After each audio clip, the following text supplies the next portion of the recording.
मैं सबसे पहले जानना चाहूँगी what is love according to you? प्यार एक ऐसी फीलिंग है जिसमें आप बहुत सेफ फील होना चाहिए कि रिश्तों में ये चीज़ें नहीं है ना तो कहीं आपको लगता है कि आप रॉन्ग ट्रेन में चढ़ गए हैं। बहुत से लोग आज प्यार में हैं, हम्म, लेकिन उन्हें सेफ भी फील नहीं होता है, उन्हें ग्रोथ भी नहीं मिल रही है, उन्हें वो कामनेस भी नहीं मिल रही है। आप देखेंगे कि जितने भी मेंस होते हैं ना they come with avoidant attachment style, majority mens. और विमेंस जो होती है वो है एंग्शियस अटैचमेंट स्टाइल वाली मेजॉरिटी। ये जो अटैचमेंट स्टाइल्स है ना वो आपके अंदर इनबिल्ट नहीं होती है, वो ट्रॉमा से आती है। ट्रॉमा वाला किसी का केस है, यानी उसको डाइवोर्स भी हो गया और बहुत पेनफुल है, उसने बहुत झेला है। क्या ज़रूरी है उस इंसान को अपनी हीलिंग करनी चाहिए before getting into a new relationship? Definitely करनी चाहिए। मेरे ख्याल से सिर्फ वो इंसान नहीं, हर इंसान को अपनी हीलिंग करनी चाहिए। क्योंकि आप एक रिलेशनशिप कोच हैं तो डेफिनेटली आपने ऐसी चीज़ों को हैंडल किया होगा, ऐसे क्लाइंट्स को हैंडल किया होगा। क्या वो वजह है जिसकी वजह से एक लड़का, एक लड़की या हस्बैंड या वाइफ एक्स्ट्रा मैरिटल अफेयर्स में जाते हैं? देखिए कुछ जगह पे इतना गलत इम्पैक्ट है उसका, क्योंकि स्पेशली वुमेन्स उनकी मेंटल हेल्थ इतनी ख़राब कर देती है, उनका सेल्फ वर्थ इतना ख़राब हो जाता है। लेकिन अगर कोई विमेन अपनी लाइफ में फ्रीडम को बहुत क्रेव करती है, उसके लिए उसकी बहुत बड़ी बेस वैल्यू है कि उसको फ्रीडम चाहिए अपनी लाइफ में, अदरवाइज उसके लिए किसी भी रिलेशनशिप में रहना पॉसिबल नहीं है। तो ऐसे केस में क्या है? जैसे मैंने आपको बताया कि मेंस के लिए फ्रीडम बहुत इंपॉर्टेंट है, तो उन्हें ऐसा लगता है कि उनके लिए फ्रीडम इंपॉर्टेंट है लेकिन औरतों के लिए नहीं है। औरतों के लिए भी फ्रीडम उतनी ही इम्पॉर्टेंट है जितनी मेंस के लिए है। इसीलिए मैं कहती हूँ this is not just a show, this is the Komal Mathur show where stories inspire and we create magic.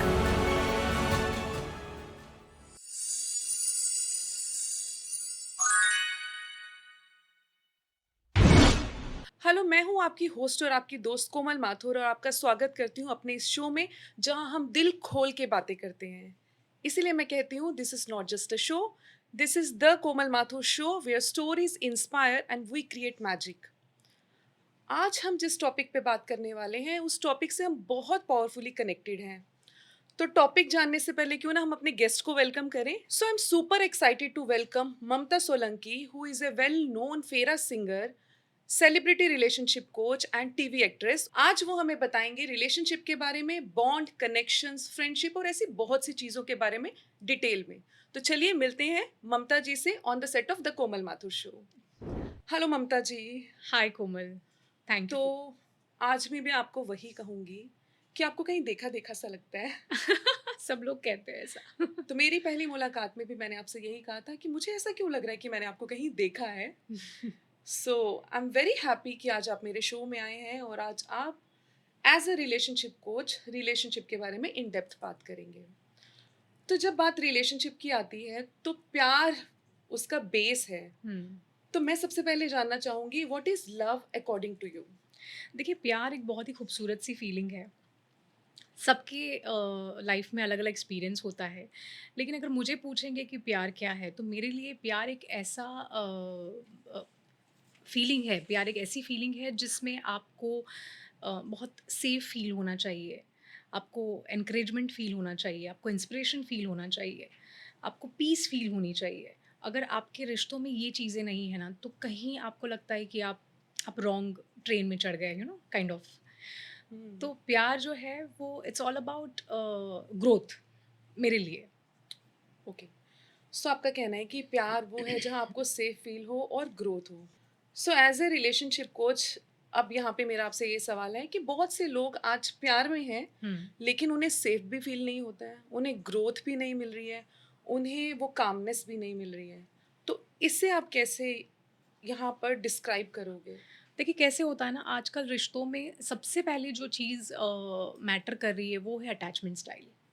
हम्म। जैसे आप देखेंगे कि जितने भी मेंस होते हैं ना they come with avoidant attachment style, majority mains.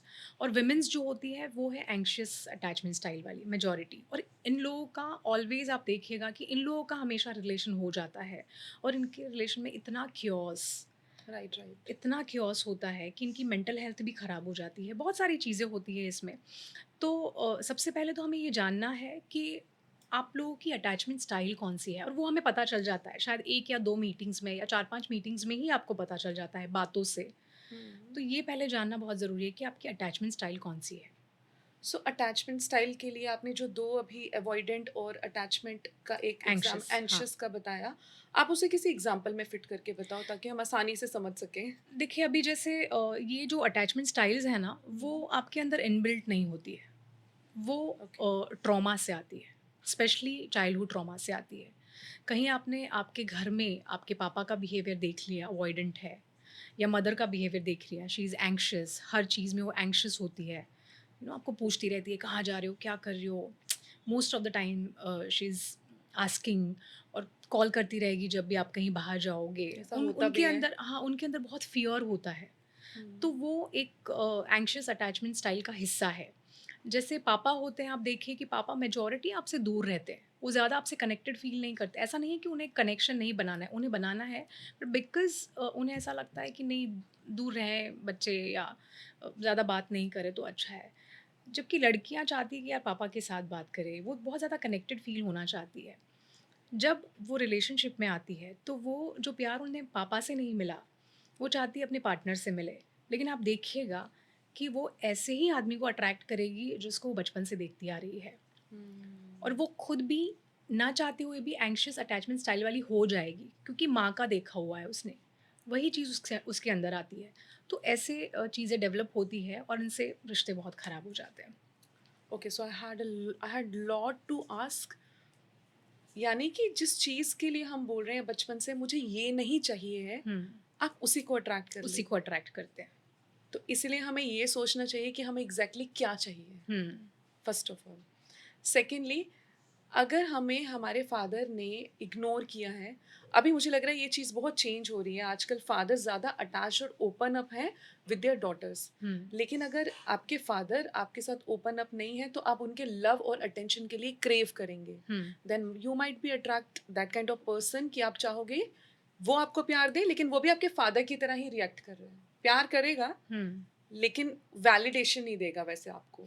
C majority mains का मैं आपको बताऊँ, majority mens I have seen कि इमोशनली अनअवेलेबल ही होते हैं, और उनमें एक्चुअली प्रॉब्लम सिर्फ़ उनकी अपब्रिंगिंग की होती है।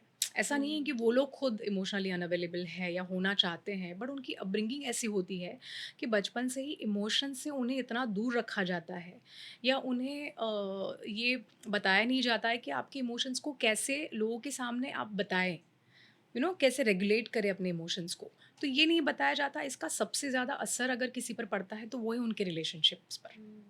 ये वही बात होगी ना कि लड़के रोते थोड़ी ना हैं। हाँ, वही होता है ना, उन्हें रोने नहीं दिया हुँ। जाता, या उन्हें क्यों लड़कियों की तरह किसी भी रो रहे हो? तरह के उन्हें उन्हें इमोशंस अपने रेगुलेट करने देना ही दे मतलब दिया ही नहीं जाता है। एक्सप्रेस ही नहीं करने एक्सप्रेस कुछ। ही नहीं किया जा सकता है। हाँ, वो है। तो वो एक्चुअली आगे जाके बहुत प्रॉब्लम क्रिएट करता है। कभी-कभी वो खुद एक्सप्रेस करना चाहते हैं, बट बिकॉज़ बचपन से उनकी जो आदत पड़ गई है, आप उनके सबकॉन्शियस ने जो कैच कर लिया है, फिर वही उसी में वो कंटिन्यू होते हैं। कभी-कभी आप देखिएगा कि लोग चाहते हैं उनके पार्टनर के साथ बात करना, खुल के बात करना, बट बिकॉज़ उनका सबकॉन्शियस ट्रेन हो गया है नहीं राइट। एक्सप्रेस करने के लिए, तो वो चाहकर भी वो चीज़ नहीं कर पाते। सो क्योंकि आप सेलिब्रिटी रिलेशनशिप कोच हैं, किन 3 बातों का ध्यान रखना चाहिए अगर आप किसी के साथ रिलेशनशिप में जाने वाले हैं? देखिए, रिलेशनशिप में अगर आप जाने वाले हैं, तो पहले तो मैंने बताया कि आप अटैचमेंट स्टाइल देख लीजिए, वो बहुत मैटर करती है। दूसरी बहुत इम्पॉर्टेंट चीज़ जो मैं आपको बताना चाहती हूँ, कि जब भी आप अपने पार्टनर को पहचानना चाहें ना कि आपका फ्यूचर उनके साथ कैसा है, तो जितना भी टाइम आप दोनों ने एक-दूसरे के साथ स्पेंड किया है ना, आप जब अकेले में हो और उस इंसान को याद कर रहे हैं, तो आप देखिए आपके अंदर इमोशंस कौन से आ रहे हैं। हुँ, अगर उन्हें याद करके आपके अंदर एक अलग ही हैप्पीनेस है, तो आप सिक्योर रिलेशनशिप में हैं। अगर आपके अंदर एंग्जायटी आ रही है, फ़ियर आ रहा है, इनसिक्योरिटी आ रही है, तो फिर आपको रुक जाना है, रेड आपको फ्लैग है। देखना है, हाँ, कि भैया यहाँ पे तो सोचना पड़ेगा। तो वो उस बात का आप ज़रूर ध्यान रखिए, और उनके फैमिली वैल्यूज़ कैसे हैं, ये बहुत देखिए, क्योंकि फैमिलीज़ वैल्यू अगर उनके अच्छे होंगे ना, तो आगे जाके आपको भी सिक्योरिटी मिलने के चांसेस बढ़ जाते हैं। चलो मैं एक और पार्ट की यहाँ बात करती हूँ। हुँ। शुरू-शुरू में सब अच्छा लगता है। शुरू शुरू में जब आप सोचेंगे तो आपको बड़े अच्छे इमोशन आएँगे, आपको सब कुछ अच्छा-अच्छा फ़ील होगा। Over a period of time वो वही इंसान है, उसका नाम वही है, लेकिन वो हुँ। नाम लेने पर अब आपको गुस्सा और आपको लगेगा वो बहुत कंट्रोलिंग है। तो ये फ्लिप कैसे आता है रिलेशनशिप में? जो कि अक्सर आता है। देखिए, हम इंसानों की आदत कैसी है ना, चीज़ें जब मिल जाती है तो उसकी वैल्यू नहीं होती, चाहे वो खिलौना है या कोई भी चीज़ है। अभी जैसे हम कोई एक महँगी चीज़ भी लेना चाहते हैं, जैसे ही वो चीज़ हमारे पास आ जाती है, वैल्यू हम नहीं 1 रहती। हफ़्ता, महीना भर उसे सँभाल कर रखेंगे, उसके बाद उसकी वैल्यू ख़त्म हो जाती है। तो रिश्तों में भी वही होता है।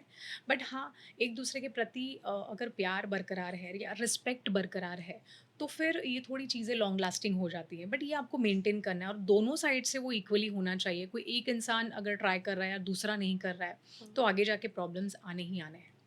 तो मुझे ना मेरे एक मेंटर है, उन्होंने सिखाया, वो हमेशा मुझे पूछते हैं, मैंने क्या सिखाया है, मन की क्या आदत है? तो मैं इनिशियली भूल जाती थी, तो उन्होंने मुझे सिखाया है, मन की क्या आदत है? नमम नमम, उसे हमेशा नया, नया, नया नया चाहिए। चाहिए। इसीलिए साइलेंस प्रैक्टिस करना बहुत ज़रूरी है, आपको मौन आना चाहिए, वो माँगेगा नया, आप मौन में रहिए। लड़कियों से पूछो तो उन्हें लगता है लड़कों को खुश रखना बड़ा मुश्किल है, लेकिन मैं चाहूँगी आप 3 ऐसी चीज़ें बताइए, हुँ। जिससे हम किसी भी मेन को बहुत आसानी से खुश रख सकते हैं, खुश कर सकते हैं। देखिए लोगों को खुश करना एक्चुअली हमारे हाथ में नहीं, उनके ही हाथ में है। बट अगर आप मेंस के दिल में जगह बनाना चाहते हैं या आप चाहते हैं कि वो आपसे प्यार करे, अच्छी तरह से रहे हमेशा, तो 3 चीज़ें हैं जो उन्हें हमेशा ही चाहिए होती है। हुँ, एक है उनका ईगो सैटिस्फाई कीजिए, हुँ। क्योंकि बहुत कॉमन चीज़ है। मेंस का ईगो अगर आपने सैटिस्फाई कर दिया, तो सारी चीज़ें उनके लिए अच्छी हो तो ये जाती है। गलत नहीं है कहीं न कहीं? गलत गलत तो है, लेकिन अभी क्या करें ना, उनकी कंडीशनिंग वैसी हुई है। आप देखिए मेंस हमेशा ईगो से ही ऑपरेट करते हैं, तो हुँ, उनका ईगो सैटिस्फाई होना बहुत ज़रूरी है रिश्ते में। दूसरी चीज़ ये आती है कि उनकी फिज़िकल नीड पूरी कीजिए, जो सबसे ज़्यादा इम्पोर्टेंट है रिलेशनशिप में उनके लिए, क्योंकि वो हमेशा ऐसा बोलते हैं ना कि मेंस प्यार में इसलिए आते हैं क्योंकि उनको फिज़िकल नीड चाहिए, वैसे। हुँ। उसके बाद तीसरी चीज़ आती है, उन्हें फ्रीडम दीजिए, उन्हें अपने हाल पे छोड़ दीजिए, पूछिए भी मत, उन्हें फ़ोन भी मत कीजिए, मैसेज भी मत कीजिए, देखिए वो कितना अच्छे से रहते हैं। ये रियलिटी है, ये मज़ाक हो गया? नहीं, नहीं, ये रियलिटी है। आप देखिए जितना भी आप वो मेंस मैंने मैंने काफ़ी औरतों से ये सुना हुआ है कि वो बोलती है कि मैं बहुत ज़्यादा प्यार करूँगी अपने हस्बैंड से या अपने बॉयफ्रेंड से और मेरा रिश्ता बहुत अच्छा होगा। ये बहुत ही अटर नॉनसेंस है। इस दुनिया का कोई भी मर्द सिर्फ़ प्यार से कभी भी खुश नहीं रह नहीं। सकता है और आगे भी नहीं जा सकता है आपके साथ रिलेशन में। हाँ, उन्हें डिस्टेंस दीजिए थोड़ा-सा, उन्हें अपने हाल पर छोड़ दीजिए, उनके पीछे मत पड़िए हर चीज़ को लेकर, हुँ। उनकी प्राइवेसी मेंटेन रखिए, तो कुछ हद तक वो आपके कंट्रोल में रह सकते हैं। कहते हैं औरतों को समझना मुश्किल है, आपके आंसर से लग रहा है आदमियों को समझना बड़ा मुश्किल है। सो हाँ। यहाँ पे अब मैं अगला सवाल आपसे ये करूँगी कि आदमियों का कहना है कि औरतों को खुश करना बड़ा मुश्किल है। तो वो क्या 3 चीज़ें हैं जिनको करके you can make any woman happy? देखिए, औरतों को अगर उनकी तारीफ़ करेंगे तो उनके लिए तो बहुत ही अच्छी बात है। लेकिन जो 3 चीज़ें मैं बोलती हूँ ना जिनसे हमेशा औरतें खुश रहती हैं, सबसे पहली है कि उन्हें उनकी फ़ेवरेट चीज़ें खाने दीजिए। उन्हें कभी मत बोलिए कि ये खाकर मोटी हो रही है, ये नहीं खाना है या वो नहीं खाना है या वो कितना भी खाए, उन्हें खिलाइए अच्छी-अच्छी चीज़ें जो उन्हें चाहिए। दूसरी चीज़ आती है, उन्हें टाइम-टाइम पर शॉपिंग करवाते रहिए क्योंकि औरतों को देखिए वो कितनी भी बीमार होगी, शॉपिंग पर लेके जाएँगे ना वो कभी भी बीमार नहीं पड़ती है क्योंकि शॉपिंग ऐसी चीज़ है जिनसे उनकी बीमारियाँ भी दूर हो जाती हैं और उनका मूड भी बहुत अच्छा हो जाता है। और तीसरी चीज़ जो है उनके साथ ढेर सारी बातें कीजिए। उनकी बातें सुनिए क्योंकि उनको चाहिए होता है कि कौन कोई उनके साथ बात करे, उन्हें बहुत सारी चीज़ें शेयर करनी होती है ना। तो ये 3 चीज़ों का आपने ध्यान रखा तो आप यानी ये औरतों बेसिक की चीज़ें हैं, इनका ध्यान रखिए, यस, लाइफ यस, सॉर्टेड है। लाइफ बट स्टिल सॉर्टेड है। अगर कोई वुमन अपनी लाइफ में फ्रीडम को बहुत क्रेव करती है, उसके लिए उसकी बहुत बड़ी बेस वैल्यू है कि उसको फ्रीडम चाहिए अपनी लाइफ में। हुँ। अदरवाइज़ उसके लिए किसी भी रिलेशनशिप में रहना पॉसिबल नहीं है। तो ऐसे केस में क्या होगा? देखिए, अभी मैं आपको बताऊँ ना, जैसे मैंने आपको बताया कि मेंस के लिए फ्रीडम बहुत इम्पोर्टेंट है, तो उन्हें ऐसा लगता है कि उनके लिए फ्रीडम इम्पोर्टेंट है, लेकिन औरतों के लिए नहीं है। औरतों के लिए भी फ्रीडम उतनी ही इम्पोर्टेंट है, जितनी मेंस के लिए है। बट क्योंकि उन्हें बचपन से मिली नहीं है और हुँ। उन्हें बहुत कीमत चुकानी पड़ती है इसकी, तो मैं हमेशा ही ये चाहूँगी कि औरतों को भी उनकी लाइफ़ की जो फ्रीडम है, वो उन्हें मिलनी चाहिए। उनके हिस्से की। मैंने काफ़ी सारे ऐसे हस्बैंड्स देखे हैं, वाइफ़ बेचारी उनको पूछ-पूछ कर सारी चीज़ें कर रही है और हुँ, ट्रू। हस्बैंड क्या बोलते हैं, "अरे! मैं अलाउ करता हूँ।" आप कौन होते हो उन्हें अलाउ करने वाले? है ना? क्योंकि उनकी लाइफ़ है, वो अपनी लाइफ़ के डिसीज़न्स लेने के लिए खुद कैपेबल है, just because she is not financially independent, आप उन्हें अलाउ कर रहे हैं। तो ये इतना चीज़ें बहुत कंट्रोल। गलत है। येस, ये बहुत गलत बात है। तो वुमेन्स के लिए भी फ्रीडम उतनी ही इम्पोर्टेंट है, अगर इस बात को समझे ना मेंस, तो उनकी लाइफ बहुत अच्छे से निकल सकती है। आप देखिएगा कितने ही ऐसे हस्बैंड्स होते हैं जो चाहते हैं कि वाइफ उनके फ़ोन को हाथ ना लगाए, उन्हें पूछे नहीं वो कहाँ कहाँ गए थे, कितने बजे आए। आप एक बात बताइए, जो हस्बैंड सुबह से रात तक बाहर है, वाइफ क्या उन्हें पूछेंगी नहीं? सेम चीज़ उसको रिवर्स कर दीजिए। वाइफ गई है बाहर, वो सुबह से रात तक बाहर है, कि हस्बैंड फ़ोन नहीं करेगा? डेफ़िनेटली करेगा। तो फिर म्यूचुअल जैसे अंडरस्टैंडिंग है। हाँ, तो जैसे आपको अगर फ़ील होती है वो नीड, तो वाइफ को भी होनी ही है। Just because she is not going out, इसका मतलब ये नहीं है ना कि वो आपको पूछ नहीं पाती। ट्रू। दूसरी चीज़, जैसे ही रास्ते में निकलते हैं, आप देखना कितने ही मर्दों को औरतों को के सामने देखते रहे, कोई अच्छी लड़की दिखी या कोई अच्छी औरत दिखी, तुरंत ही उसके सामने देख लेते हैं। वाइफ ने अगर टोका तो उन्हें अच्छा नहीं लगता। तो अभी ऐसे में उसको भी रिवर्स कीजिए। आप जा रहे हैं रास्ते में, आपकी वाइफ किसी और मर्द को देख रहे हैं, क्या आपको अच्छा लगेगा? बिल्कुल नहीं लगेगा। तो काफ़ी सारी ऐसी चीज़ें हैं ना छोटी-छोटी, जो मर्द चाहते हैं कि उन्हें फ्रीडम मिले, लेकिन वो सेम चीज़ें नहीं चाहते कि उनकी वाइफ करे। तो ट्रू। फ्रीडम तो दोनों को ही मिलनी चाहिए, इंसान तो दोनों ही है, दोनों दोनों की ही नीड्स है, तो इस पर ध्यान देना बहुत ज़रूरी है। पर ममता जी, आपको नहीं लगता कहीं न कहीं सोसाइटी बहुत जेंडर बायस्ड है? वो तो है ही, शुरुआत से ही है। क्योंकि आज आपका बॉयफ्रेंड या आपका हस्बैंड किसी को देख रहा है, आपको पता है, उसके लिए बहुत आसान है उस मोमेंट को हंसी मजाक में उड़ा देना। हुँ। लेकिन वही चीज़ रिवर्स में अगर आपकी वाइफ किसी को देख रही है, तो आपके लिए बिल्कुल आसान नहीं है उस पल को बस यूं संभाल लेना। बिल्कुल भी आसान नहीं है। आप तो ख़ैर हस्बैंड वाइफ़ की बात कर रहे हैं, मैं तो नॉर्मल फ्रेंडशिप की भी बात करती हूँ कि देखिए, अगर कुछ लड़कियाँ जिनके मेन फ्रेंड ज़्यादा है, हम्म। लड़कों के साथ ज़्यादा दोस्ती है उनकी, तो उन्हें कैरेक्टरलेस समझा जाता है। अरे! हाँ, इतने बिल्कुल। लड़कों के साथ उसकी फ्रेंडशिप है। लेकिन वहीं पे रिवर्स कीजिए आप, कि जहाँ पे लड़के हैं और लड़का एक ही है और बहुत सारी लड़कियाँ हैं, तो बोले, "अरे! क्या लकी है यार, ये तो प्लेबॉय है", और मतलब उसको बहुत वैल्यू में वैल्यू इस मिलती चीज़ है के लिए उसकी। उसको वैल्यू मिलेगी। हाँ, तो ये चीज़ तो शुरू से ही होते आई है, इसमें हम कुछ नहीं कर सकते। बट हाँ, इसे चेंज करना बहुत ज़रूरी है और हो जाएगी, हो रही है धीरे-धीरे, बिकॉज़ अभी लोग समझने लगे हैं चीज़ों को काफ़ी। सो जब रिलेशनशिप की बात आती है, प्यार की बात आती है और मिसअंडरस्टैंडिंग की बात आती है, तो चीज़ें ना धीरे-धीरे एक्स्ट्रा मैरिटल अफेयर की तरफ भी जाती हैं। क्योंकि आप एक रिलेशनशिप कोच हैं, तो डेफ़िनेटली आपने ऐसी चीज़ों को हैंडल किया होगा, ऐसे क्लाइंट्स को हैंडल किया होगा। क्या वो वजह है जिसकी वजह से एक लड़का, एक लड़की या हस्बैंड या वाइफ़ एक्स्ट्रा मैरिटल अफेयर्स में जाते हैं? देखिए, एक्स्ट्रा मैरिटल अफ़ेयर आज की तारीख में इतने ज़्यादा कॉमन हो चुके हैं ना, और इसका लोगों को ऐसा लग रहा है कि इसका इम्पैक्ट कहीं कुछ जगह पे अच्छा इम्पैक्ट है, कहीं कुछ जगह पे इतना गलत इम्पैक्ट है उसका, क्योंकि स्पेशली वुमेन्स, उनकी मेंटल हेल्थ इतनी ख़राब कर देती है, उनका सेल्फ वर्थ इतना ख़राब हो जाता है। मर्दों को ऐसा लगता है कि उनकी लाइफ में प्रॉब्लम्स नहीं हो रहे, उनकी भी लाइफ में उतने ही प्रॉब्लम्स हो रहे हैं, अगर आप इमोशनली कनेक्टेड है एक दूसरे के साथ तो। अभी वुमेन्स की मैं अगर बात करूँ, तो कुछ सालों के बाद ऐसा हो जाता है कि हस्बैंड वाइफ को देखना ही बंद कर देता है। उसकी तरफ वो ध्यान ही नहीं दे पाता। ऐसा नहीं है कि वाइफ़्स बताती नहीं हैं, बीवियाँ बताती हैं, उन्हें बताने की कोशिश करती है कि मुझे ये चाहिए या मेरी ये नीड है। क्योंकि जैसे-जैसे एज बढ़ती है ना, एक वाइफ़ को अपने हस्बैंड में एक दोस्त की ज़रूरत पड़ती है, एक कंपेनियन की ज़रूरत पड़ती है, कि उसके साथ बैठकर बातें करे। तभी शायद फ़िज़िकल इंटिमेसी इतनी नहीं होती है, बट जो कडलिंग होती है ना, वो भी हस्बैंड्स बंद कर देते हैं या फिर बात करना बंद कर देते हैं। उनकी किसी भी चीज़ को हमेशा नज़रअंदाज कर देते हैं। बीवी अगर पूरे दिन अकेले घर में है, फ़ोन भी रिसीव करना ज़रूरी नहीं समझते, या अगर बात भी करेंगे तो 2 एक काम आध की एक आध बात। मिनट की बात करके रख देते हैं। घर में भी आके मैंने काफ़ी सारे ऐसे हस्बैंड्स देखे हैं जो बोलते हैं, "अरे वाइफ़ के साथ क्या बात करना?" ट्रू। मतलब वैसा हो जाता है कि जो औरत घर में आपका इंतज़ार कर रही है, आपके साथ उससे बात करनी है, आप उसको ही इम्पोर्टेंस नहीं दे पाते हैं। यहाँ पर हस्बैंड का ऐसे हो जाता है, आप देखिएगा मेजॉरिटी जो वो मेन्स एक्स्ट्रा मैरिटल अफ़ेयर में जाते हैं, जिनकी वाइफ़ से उन्हें बहुत ज़्यादा क्रिटिसिज़्म मिलता है। मैंने कहा ना कि हुँ। मेंस हमेशा ईगो से ऑपरेट करते हैं, तो जिनकी भी वाइफ़ वाइफ़ के साथ बहुत अच्छा होता है उनका, लेकिन क्योंकि वाइफ़ उनकी इतनी बुराइयाँ करती है, बात-बात पे उन्हें टोकती है या उनको रिस्पेक्ट नहीं करती है, उनको फिर वो ऊब जाते हैं। उन्हें ऐसा लगता है कि नहीं, चलो बाहर एटलीस्ट रिस्पेक्ट मिल रही है, प्यार मिल रहा है, कोई उसे देख रहा है, वो समझ रहा है, वो ऑटोमैटिकली अट्रैक्ट हो जाता है, और उनकी फ़िज़िकल नीड तो ख़ैर है ही, उसके लिए तो होती है। यहाँ पे औरतें हैं, औरतों की सबसे पहली नीड इमोशनल नीड है। हुँ। उसके बाद आती है फाइनेंशियल, और फिर बाद में आती है फिज़िकल नीड। येस।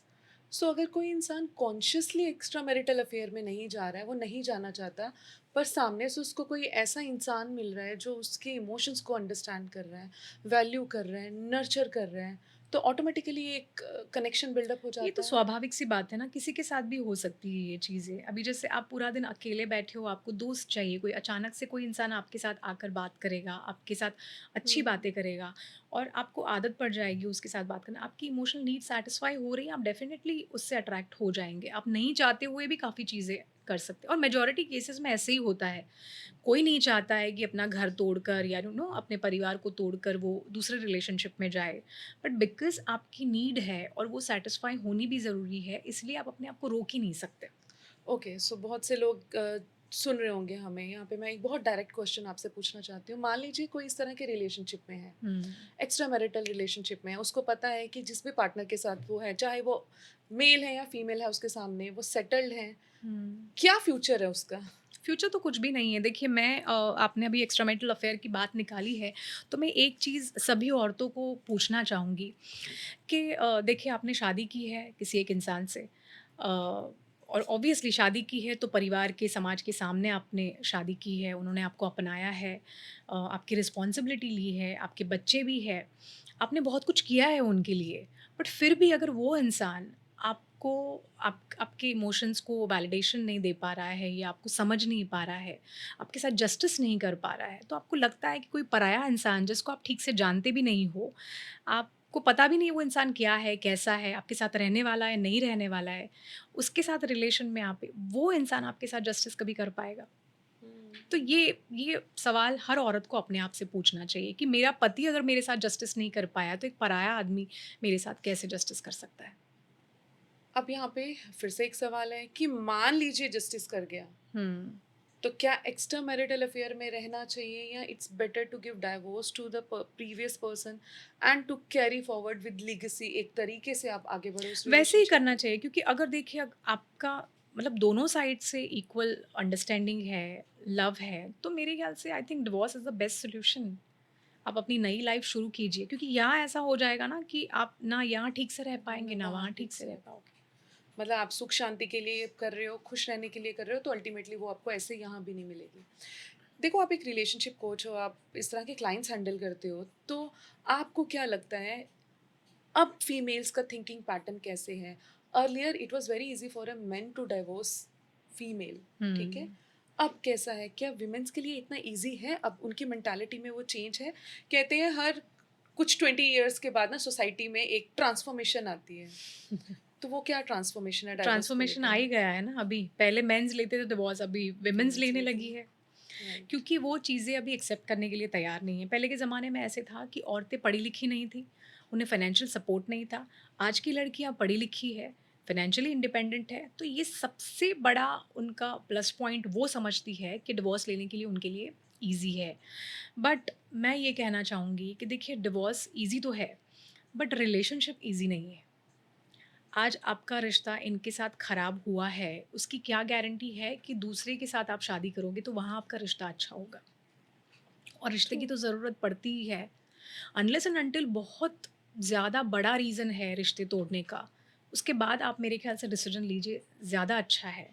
ट्रू। अभी क्या हो रहा है, बहुत छोटी-छोटी बातों में रिश्ते टूट जाते हैं। बिल्कुल पेशेंस नहीं है अब लोगों बहुत में। छोटी-छोटी बातों में। येस। तो यहाँ पर ये भी अंडरस्टैंड करने की ज़रूरत है कि अगर आपके पास सारे साधन भी हैं, तब भी आपको कोशिश करनी चाहिए आप चीज़ों को कैसे समेट सकते सम हो, ना कि बिखेर सकते हो। क्योंकि येस। आप कभी भी बिखराव तो कभी भी ला सकते हो आप वहाँ पर। देखिए, मैं हमेशा सबसे यही कहती हूँ कि कोई भी रिश्ता अगर आपको तोड़ना है, चाहे वो आपके पार्टनर के साथ है, दोस्तों के साथ है, किसी के भी साथ है, रिश्ते ना बहुत मुश्किल से बनते हैं, अच्छे रिश्ते। तो एक दरवाज़ा आप हमेशा ही खुला रखिएगा, क्योंकि अगर आपने सारे ही दरवाज़े बंद कर दिए ना, कल को आपको वो दरवाज़ा खटखटाने की ज़रूरत पड़ेगी और वो फिर खुलेगा ऐसा ना नहीं। हो कि आप खटखटाते रहिए और वो खुले ही ना, क्योंकि कुंडियाँ तो दोनों तरफ होती है ना। तो इसलिए कोई भी रिश्ता तोड़ने से पहले 100 बार सोचना चाहिए। रिश्ते बहुत आसानी से नहीं नहीं बनते हैं बनते। एक्चुअली, बनते बहुत आसानी से, निभते तो बहुत ही बहुत ही मेहनत से मुश्किल हैं, से। बहुत आपको अपना एफर्ट डालना पड़ता है एफर्ट है, उसमें। पेशेंस है। बिल्कुल। अब क्योंकि आप आपका काम ही ऐसा है, अब आप इस चीज़ को मुझे बताइए कि अगर मान लीजिए कोई बहुत ही ट्रॉमा वाला किसी का केस है, यानी उसको डाइवोर्स भी हो गया और बहुत पेनफुल है, उसने बहुत झेला है, क्या ज़रूरी है उस इंसान को अपनी हीलिंग करनी चाहिए before getting into a new relationship? Definitely करनी चाहिए। मेरे ख़्याल से सिर्फ़ वो इंसान नहीं, हर इंसान को अपनी हीलिंग करनी चाहिए, क्योंकि हमें पता नहीं होता लाइफ़ में हम कौन से पड़ाव में से गुज़रे हैं, कहाँ-कहाँ हमारे साथ नाइंसाफ़ी हुई है या इनजस्टिस हुआ है। तो सबको अपनी हीलिंग करना बहुत ज़रूरी है, क्योंकि अगर आप हीलिंग नहीं करोगे, आपका सपोज़ आपका किसी के साथ ब्रेकअप हो गया या आपका डिवोर्स हो गया है, आप वही ट्रॉमा लेकर अगर दूसरे रिलेशनशिप में जा रहे हैं, कोई ना कोई चीज़ें होगी जो हुँ, हुँ, आपको हुँ। पास्ट की चीज़ें याद दिलाएगी, आपको ट्रिगर होता रहेगा जब तक आप उसको हील नहीं करेंगे। आप उसको कंप्लीटली हील कीजिए और फिर आप सेफ रिलेशन में जाइए ना, और उस इंसान को फिर भरपूर प्यार कीजिए, क्योंकि जब तक आप देखिए, जब तक आप अपने आप को हील नहीं करेंगे, आप सेम टाइप के लोगों को, सेम पैटर्न्स अपने लाइफ में रिपीट करते रहेंगे। ये आज की डेट में मुझे लगता है सोशल मीडिया ने इतना इन्फॉर्मेशन दे दिया है लोगों को रिगार्डिंग ट्रॉमा, रिगार्डिंग कैसे आप अपनी लाइफ में एक लूप में फंसे रहते हो अगर आप अपना पास्ट हील नहीं करते हो। तो लोगों के पास इन्फॉर्मेशन तो है, लेकिन फिर भी मुझे लगता है लोगों को एक्सपर्टीज़ के पास जाना चाहिए। हुँ, खुद से ट्राई करके फेलियर लेना, ट्राई करना, फेलियर लेना, और अल्टीमेटली बाद में लोगों का कहना है ये चीज़ें काम ही नहीं काम करती ही हैं। नहीं करती हैं। रिलेशनशिप कोच हीलिंग जैसी कोई बात ही नहीं है। किसी को एक लाइफ कोच की ज़रूरत होती नहीं है। हुँ, जबकि सच ये है कि आप खुद से ट्राई कर रहे हो और गलत तरीके से ट्राई कर ट्राई रहे हो। कर रहे हैं। तो सही रिजल्ट्स कहाँ से आएँगे? देखिए, अभी यूट्यूब पे इतनी सारी चीज़ें अवेलेबल हैं, एग्ज़ैक्टली। तो काफ़ी लोग यूट्यूब से ही बहुत सारी चीज़ें देख-देख कर ट्राई करते हैं और फिर एंड रिज़ल्ट उनका ज़ीरो होता है। वो बोलते हैं, "अरे यार, मैंने इतना कुछ ट्राई किया, लेकिन आपने वो सही टेक्नीक से ट्राई नहीं किया, सही चीज़ें एंड यू ट्राई नहीं नीड अ की, तो आपको मास्टर, कैसे।" हाँ, यू नीड अ मास्टर। आपको एक कोई एक्सपीरियंस्ड इंसान अभी आपके आप साथ कोई भी चाहिए। कोर्स कर रहे हैं XYZ, तो आपको एक टीचर की ज़रूरत है, एक उसको आप प्रॉपर ट्रेनिंग लीजिए, उसके बाद ही आपको पता चलेगा ना। तो ये हीलिंग भी वैसा ही है, कोचिंग भी वैसा ही है। अगर आपको उसमें से सच में बाहर निकलना है, तो पहले तो आपको उसका जड़ क्या है, वो जानना बहुत ज़रूरी है, राइट। कि रीज़न क्या है, कहाँ से शुरुआत हुई है और उसको कैसे ठीक किया जा हाँ, सकता है। आइडेंटिफ़ाई करो, उसको यस। एक्सेप्टेंस मोड में लाओ, फिर वो हील होगी, वरना शायद ज़िंदगी भर हम ना पूरी ज़िंदगी निकाल देते हैं ये सोच के कि मेरी तो कोई गलती नहीं थी। हुँ, मैंने तो कुछ गलत किया ही नहीं, किया ही या नहीं था। मेरे साथ ही सब गलत हुआ है। पूरी ज़िंदगी हम इसी चीज़ में रहते हैं। विक्टिम मोड जिसको हम बोल विक्टिम मोड सकते में हैं। रहते हैं। Yes, yes. तो अभी हमने ना डाइवोर्स की बात कर ली, एक्स्ट्रा मैरिटल अफेयर की बात कर ली। मैं एकदम घुमा के सीधा क्वेश्चन पूछती हूँ आपसे, अच्छा पार्टनर मैनिफेस्ट करने के लिए क्या करें? देखिए, जब भी आप अपने पार्टनर को मैनिफेस्ट करते हैं, पहले तो आपको कौन सी क्वालिटीज़ चाहिए अपने पार्टनर में, वो जानना बहुत ज़रूरी है। हुँ। अगर वो पार्टनर की क्वालिटीज़ आप जान लेते हैं और वो आपके दिमाग में आप बिठा देते हैं, तो फिर आप उसी तरह का पार्टनर आप मैनिफेस्ट करते हैं। लेकिन हाँ, अगर आपके अंदर फ़ियर है कुछ, इनसिक्योरिटीज़ है कुछ, तो पहले उसको हील कीजिए। क्योंकि आप अगर फ़ियर और इनसिक्योरिटी के साथ-साथ अगर आप मैनिफेस्ट करेंगे, तो वो मैनिफेस्टेशन वो नहीं होगा, कुछ और ही मैनिफेस्ट हो जाएगा। हमें पता नहीं होता, क्योंकि यूनिवर्स ना कन्फ्यूज़न समझता नहीं है। सारी चीज़ें बहुत क्लियर होती है, तब जाके यूनिवर्स को समझ में आती है कि हाँ, आपको क्या चाहिए। तो you should be very clear, आपको कैसा पार्टनर चाहिए। हैंडसम चाहिए तो बोलिए हैंडसम ही चाहिए। बी वेरी प्रिसाइज़, वेरी मतलब वेरी मुझे प्रिसाइज़। अच्छा चाहिए नहीं, आपको हैंडसम हाँ, चाहिए आप अच्छा का बोलिए, कोई डेफ़िनेशन नहीं होता डेफिनिशन है। नहीं है। आपको रिच चाहिए, आपको आपको सक्सेसफुल चाहिए, आपको समझने वाला इंसान चाहिए, जो आपकी इमोशनल नीड को समझ पाए, आपकी फ़िज़िकल नीड को समझ पाए। तो you have to be very specific about manifesting any any partner. यानी कि आपको आपके अंदर क्या चल रहा है आपको पता होना चाहिए, ऐसा ना हो वही चाइल्डहुड वाली बात होगी कि जैसे मेरे फादर हैं वैसे मुझे मेरा लाइफ पार्टनर नहीं नहीं चाहिए। चाहिए। नहीं चाहिए पे आपका इतना फ़ोकस है कि आप उसी को अट्रैक्ट कर रहे हो। देखिए, हमारे सबकॉन्शियस माइंड को है ना, नो समझ में नहीं आता। आप कोई भी चीज़ उसे बोलोगे कि ये मुझे नहीं चाहिए, तो हुँ, वही चीज़ें उसे लगता है कि आपने वो माँग ली है, तो वो वही देने के लिए काम करना शुरू कर देता है। ट्रू। आप देखिएगा कितने लोगों को, मैंने तो देखा है, लोग बोलते हैं आज से मैं बिल्कुल भी नेगेटिव नहीं सोचूँगा, और उसी दिन सबसे ज़्यादा नेगेटिव थॉट नेगेटिव। आते हैं उन्हें। क्योंकि हम बोलते भी हैं ना, your where your focus goes energy flows. हाँ, आपका फ़ोकस है ये नहीं करना है, तो हम इसको ऐसा, मैं इसे ऐसे बोलती हूँ, लाल बंदर नहीं देखना है, लाल बंदर नहीं देखना है, तो आप बंदर को आंखों से भी देख लेते हो और खुली आंखों से भी खुली देख आँखों लेते से हो। भी, क्योंकि सबकॉन्शियस को ना पता ही नहीं है ना उसको, ना वाला कॉन्सेप्ट ही समझ में नहीं आता है। आपने उसको कमांड देना है बस, और वो क्यों बोलते हैं कि प्रेज़ेंट टेंस में बोलिए जो भी चीज़ें हैं, अफ़र्मेशंस सारे वैसे ही होते हैं ना, प्रेज़ेंट ट्रू, टेंस में ही होते हैं। तो वो इसलिए होते हैं क्योंकि सबकॉन्शियस माइंड बहुत जल्दी से कनेक्ट हो जाता है कनेक्ट हो उससे। जाता है। हुँ। तो हमने रिलेशनशिप के बारे में बात की, हमने हस्बैंड वाइफ के बारे में बात की, डाइवोर्स तक की बात कर ली हमने। तो यहाँ पर एक इंग्रीडिएंट है जो बहुत इंपॉर्टेंट है, दैट इज़ फ्रेंडशिप। हाँ। तो इसके बारे में आप क्या विचार रखते हैं फ्रेंडशिप को लेकर? देखिए, रिलेशनशिप की जैसे ही बात आती है ना, सबसे इम्पोर्टेंट चीज़, मतलब सबसे इम्पोर्टेंट 2 रिश्ते जो हमारे आँखों के सामने तुरंत आ जाते हैं, वो है एक पार्टनर, बॉयफ्रेंड, गर्लफ्रेंड या हस्बैंड वाइफ, और एक आता है दोस्ती।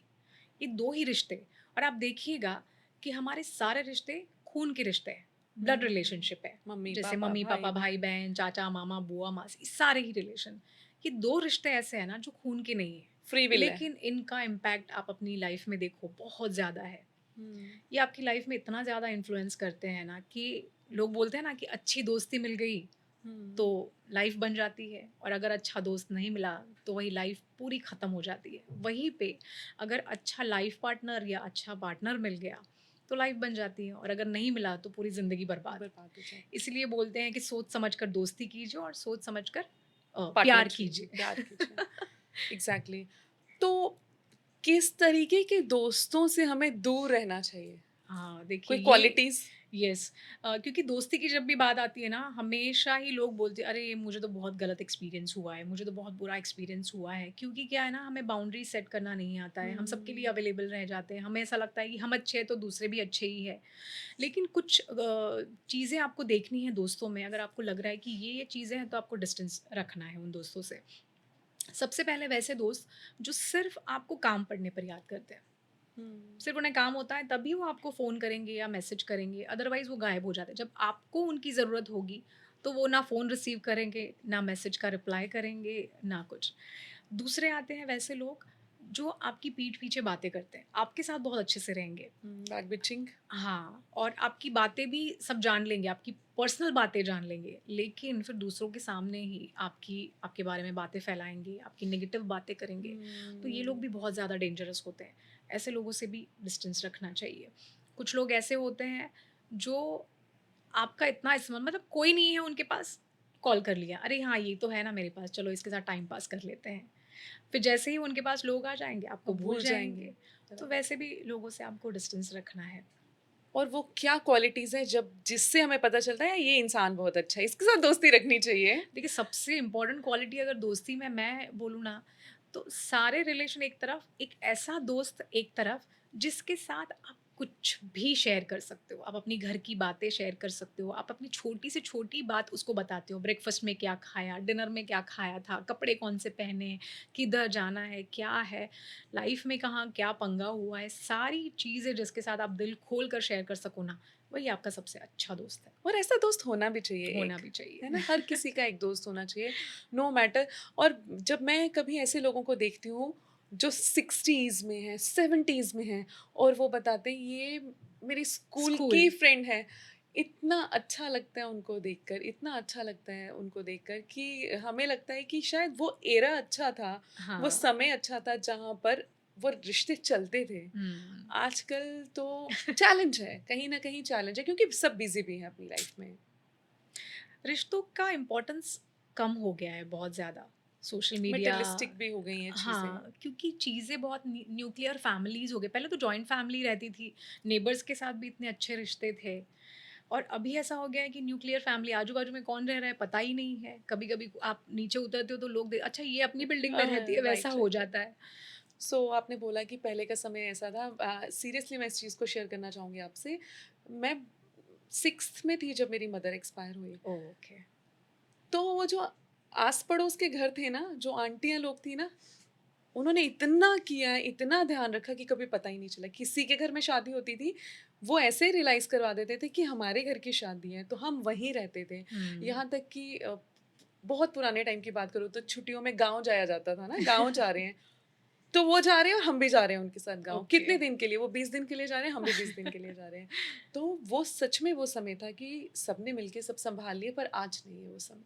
आज आज किसी को पता भी नहीं चलता है, और बाहर वालों की तो हम क्या बात करें, घर वाले ही नहीं पूछते हैं नहीं एक्चुअली। पूछते हैं, राइट।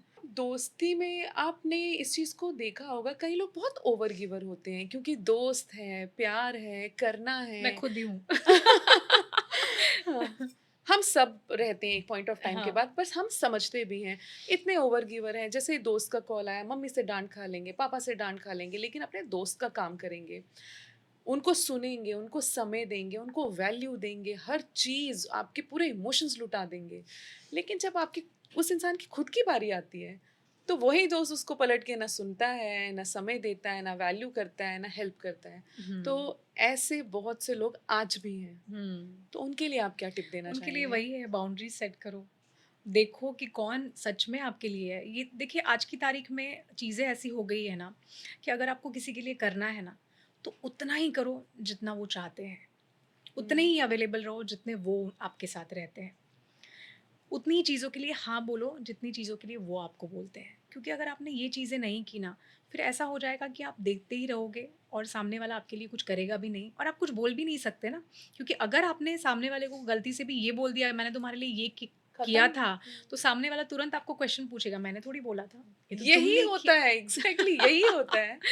वही मैंने आ थोड़ी ना जाएगा। बोला था, हुँ। राइट? तो इसीलिए बाउंड्रीज़ सेट करना बहुत ज़रूरी है। कौन आपके लिए कितना करता है, कौन कितने स्टेप्स आपके साथ चल सकता है, बस आप भी उसी तरह से नापिए, आपको भी उतना ही चलना है। पर ना मम ज़्यादा, ना कम। पर ममता जी, ये देखिए हम लोगों के लिए फिर भी आसान है क्योंकि अब हम बड़े हो गए हैं। अगर हम बात करें आज की जनरेशन की, जेन ज़ी हुँ, लोगों की, हुँ, तो हुँ। एक पॉइंट ऑफ टाइम के बाद तो उनको अपने मम्मी-पापा चाहिए ही नहीं है। एक्चुअली। उन्हें सिर्फ़ दोस्त चाहिए। उनको सेलिब्रेट करने के लिए भी दोस्त चाहिए, शेयर करने के लिए भी दोस्त चाहिए।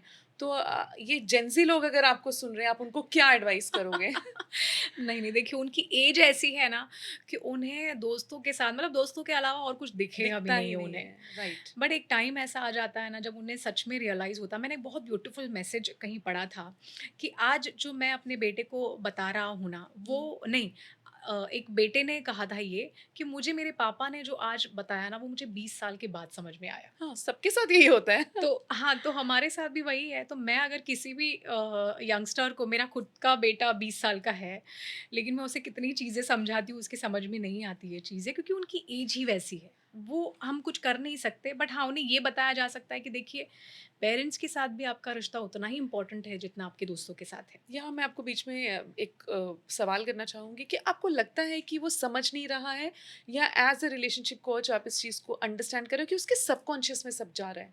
नहीं, नहीं, देखिए, मैं हर पेरेंट्स से ये कहना चाहूँगी कि अगर आपके बच्चे हैं 20-22 साल के, 25 साल के, मतलब 16 साल की उम्र से ही आप स्टार्ट कर दीजिए। आप उनकी नीड को समझना शुरू कर दीजिए। उनकी ईगो, उनके इमोशंस भी बहुत फ्लक्चुएट होते हैं उस वक़्त, तो उसको भी देखना है आपको, और ट्राई कीजिए जितना ज़्यादा आप उसके साथ कम्युनिकेट कर पाओ। क्योंकि हुँ, जैसे ही उसको एक कॉन्फिडेंस आ जाएगा ना, कि नहीं, ये चीज़ मैं अपने मम्मी-पापा के साथ शेयर शेयर कर कर सकता सकता हूँ हूँ। या कर सकती हूँ, तो फिर बाद में उनसे अच्छे दोस्त शायद उनकी लाइफ़ में और कोई होंगे भी नहीं। तो ये कोशिश कीजिए आप। तो यहाँ पे ना बहुत से पेरेंट्स इसीलिए रुक जाते हैं, इसके कुछ समझ में ही नहीं आ रहा है। हुँ, इतना इसको समझा रहे हैं, जाने दो जो कर रहा है करने दो, जाती है जहाँ जाने दो करने दो। तो यहाँ यही बात है कि आप जो समझा रहे हो, आपको लग रहा है वो समझ में नहीं आ रहा है, पर सब चीज़ें ना फ़ोल्ड बाय फ़ोल्ड उनके दिमाग में हैं। जा रही है एक ज़रूर। पॉइंट ऑफ टाइम आएगा जब वो सारी चीज़ें उनकी आँखों के आगे आएगी और वो अपनी लाइफ़ में अप्लाई भी करने हुँ, लगेंगे। इसलिए जैसे आपने कहा, कम्युनिकेट करते रहो। हुँ, आपको लग रहा है वो नहीं सुन रहे हैं, सारी इन्फॉर्मेशन उनके अंदर, वो डेटा सारा सेव हो रहा है। सेव हो रहा है। और वो होता है जब ऐसा कोई टाइम आ जाता है ना, जहाँ पे सच में उन्हें किसी एडवाइस की ज़रूरत है, या कहीं वो अटक गए हैं, कहीं वो फँस गए हैं, या किसी भी चीज़ में हैं, तुरंत उनको वो चीज़ें क्लिक हो जाती है। और एक चीज़ मैं सभी पे एज़ अ हीलर, मैं सभी पेरेंट्स को, मतलब मैंने ये चीज़ अपने बेटे को तो हमेशा बोल के रखी है, कि जैसे हम पेरेंट्स हैं, तो हम ऑब्वियसली अपने बच्चों को बहुत ब्लेसिंग्स देते हैं। हम कोशिश करते हैं कि हमारे बच्चे हमेशा सेफ़ रहे। तो ये चीज़ उनके दिमाग में हमेशा डाल के रखो, कि तुम कहीं भी जाओगे, तुम बहुत सेफ़ हो, हुँ, प्रोटेक्टेड हो, क्योंकि हमारे ब्लेसिंग्स तुम्हें प्रोटेक्ट कर रहे हैं, या जो भी हमारी देवी माँ है या भगवान है, वो आपको प्रोटेक्ट कर रहे हैं। अगर ये चीज़ उनके सबकॉन्शियस में बैठ गया ना, आप ट्रू। देखिए कहीं भी फ्यूचर में वो किसी चीज़ में अटकेंगे, और जैसे ही ये चीज़ उनके दिमाग में आएगी ना, उन्हें ऑटोमेटिकली रास्ता मिल जाएगा। तो ये चीज़ हर पेरेंट्स को करनी चाहिए। बहुत ज़रूरी है ये सब चीज़ें। हुँ। सो ममता जी, आपकी कहानी भी बड़ी इंटरेस्टिंग लग रही है, क्योंकि अगर मैं सारे डॉट्स जॉइन कर रही हूँ, तो टीवी इंडस्ट्री, वहाँ से वेडिंग सिंगर के बाद रिलेशनशिप कोच। तो आप अपनी लाइफ के बारे में आप कुछ बताइए, ये इतना ट्रांसफॉर्मेशन आपके अंदर कैसे आया? नहीं, नहीं ट्रांसफ़ॉर्मेशन तो नहीं है, लेकिन क्या होता है ना कभी-कभी हमारी लाइफ़ में रास्ते हम खुद चूज़ नहीं करते। हमें हमें दिए जाते हैं रास्ते, हमें सिर्फ़ चलना होता है उन पर। मंजिल हम तय करते हैं। यस। तो शुरुआत जो है मेरी सिंगिंग से हुई थी। मैं बचपन से ही सिंगिंग करती हूँ एक्चुअली। मैं 12 साल की थी तब मैंने अपनी लाइफ़ का पहला शो किया था। हम्म। और शो भी मतलब ऐसे मुझे मिला है कि लोग मेरे घर पे आके मुझे लेके जाते थे, क्योंकि मेरी आवाज़ इतनी अच्छी थी तो मेरे पापा को बोलते थे आपकी बेटी बहुत अच्छा गाती है, हम उसे लेके जाते हैं, और ऐसे करके मैंने शुरुआत की। उसके बाद ऑलमोस्ट 18 साल की थी तब तक मैंने शोज़ किए। उसके बाद जब 18 इयर्स की हो गई तो थोड़ा पापा से प्रेशर आने लगा कि नहीं, लड़की अभी जवान हो रही है, बाहर नहीं जाएगी, क्योंकि पहले ऐसा था कि नवरात्रि और ये सारे इवेंट्स ना रात-रात भर होते थे। तो हमें हम्म। अलाउ नहीं था बाहर जाना, और फिर पापा ने बंद करवा दी सिंगिंग कि कोई नहीं जाएगा बाहर, कोई ये सब शोज़ वोज़ नहीं करेगा, हम लोगों को कोई ज़रूरत नहीं है ऐसी। तो दुःख तो बहुत हुआ हम्म। उस वक़्त, बट छोड़ना पड़ा, और पापा ने बोला कि जाओ हस्बैंड के घर जाके जो करना है वो करो। तो विश तो थी कहीं कि यार हस्बैंड सपोर्टिव मिल जाए, और लकीली मेरे हस्बैंड बहुत सपोर्टिव है। मैंने ऑलमोस्ट 12 साल के बाद फिर से मैंने सिंगिंग शुरू की। वो बोलते हैं ना कि लाइफ इज़ अ सर्कल, आप जहाँ से जो चीज़ छोड़ते हैं वो वही वहीं वापस वापस आ आते हैं। जाती है। तो मेरे लाइफ में भी सिंगिंग वापस आ गई, और फिर मेरे हस्बैंड ने मुझे एनकरेज किया कि तुम्हारी आवाज़ इतनी अच्छी है, क्यों नहीं गाती हो तुम? फिर मैंने सिंगिंग फिर से शुरू किया, और जब मैंने सिंगिंग शुरू किया एक्चुअली उस वक़्त मेरा थोड़ा स्ट्रगल पीरियड चल रहा था, तो मैंने उस वक़्त इसके लिए भी ऑडिशन दिए, एक्टिंग के लिए भी ऑडिशंस दिए, और लकीली मेरा वहाँ पर भी सिलेक्शन हो गया। हम्म। तो 2010 से मेरी एक्टिंग और सिंगिंग दोनों जर्नी एक साथ शुरू हो गई, और लकीली आज भी दोनों बरकरार है। यानी ऊपर वाला जब देता है छप्पड़ फाड़ के देता है। राइट। हाँ, मुझे काफ़ी लोगों ने क्रिटिसाइज़ भी किया, "अरे! एक चीज़ कर, क्या तू हर चीज़ में पैर रख रही है, ये है, वो है।" तो और काफ़ी लोगों ने एनकरेज भी किया, काफ़ी लोगों ने कॉम्प्लीमेंट भी दिए कि लोग एक काम ठीक से नहीं कर सकते, तुम 2-2 3-3 काम बहुत अच्छे से बखूबी कर रही हो। तो मुझे अच्छा लगता है। बट ठीक है, खैर क्रिटिसिज़्म तो हर जगह पे मिलता है, बट पर आप अपने आप को बेस्ट प्रूव करो एंड यू जस्ट गो, आपको नहीं लगता क्रिटिसिज्म वही लोग देते हैं जो आपके जैसे बनना चाहते हैं, बनना चाहते जो हैं, आपके जैसे करना चाहते हैं पर कर नहीं पा रहे कर हैं? नहीं तो उनको पाते। लगता है हम आगे नहीं बढ़ पा रहे हैं, इसी को पीछे खींच लेते हैं। ये चीज़ मेरी लाइफ में मैंने नहीं, ऐसे एक्सपीरियंस ही की होता है। है एक्चुअली। तो आज अगर कोई मुझे क्रिटिसाइज़ करता है, तो मुझे ना उसके अंदर का वो दबा हुआ पेन समझ में आता है। समवेयर वो भी ऐसे जीना चाहता है पर वो जी नहीं पा रहा है, ये उसके हुँ। अंदर का फ्रस्ट्रेशन है और कुछ नहीं। फिर वहाँ से आगे आप as a relationship coach. Relationship coach, देखिए मैं आई एम अ फेरा सिंगर, मैं वेडिंग्स ही करवाती हूँ, और जब से मैंने शादियाँ करवाई है, मैं हमेशा जो कपल्स हैं उन्हें वेडिंग का इम्पोर्टेंस मैं हमेशा समझाती हूँ, रिश्तों का इम्पोर्टेंस मैं हमेशा उनको समझाती हूँ, और मेरी सिर्फ एक ही ख्वाहिश होती है कि जितनी भी शादियाँ मैं करवा रही हूँ उनकी लाइफ बहुत अच्छे से निकले, उनका रिश्ता बहुत अच्छे से निभे, तो मुझे अच्छा लगेगा कि यार मैंने लाइफ में कुछ अच्छा काम किया। अब जैसे रिलेशनशिप कोच की बात आ गई तो मुझे लगा कि यार मैं ऑलरेडी वेडिंग्स में हूँ, मैं लोगों को बताती हूँ रिश्ते कैसे निभाना है, क्या है, तो क्यों ना इस चीज़ को और राइट। अच्छे से समझा जाए, क्योंकि आज की तारीख में ऐसा हो गया है ना कि शादियाँ कम हो रही है, डिवोर्स ज़्यादा हो रहे हैं। ट्रू। लोगों में पेशेंस नहीं रहे। तो प्री मैरिटल कोचिंग बहुत इम्पॉर्टेंट है। पहले के ज़माने में ऐसे था कि देखिए शादी की है, निभानी पड़ेगी, घर से वो प्रेशर था। लेकिन अभी घरवाले ही प्रेशराइज़ कर रहे हैं कि नहीं, जम रहा है ना, छोड़ छोड़ दीजिए, दो। हाँ। वैसे होता है। राइट। लेकिन क्यों छोड़ना है? क्या रीज़न फिक्स है? कर लीजिए। हाँ, जैसे अगर आप प्री मैरिटल कोचिंग की बात करोगे ना, तो उसमें आपको ये चीज़ें बताई जाएगी कि देखिए शादी के बाद ये डिफ़िकल्टीज़ आपके लाइफ़ में आने वाली है।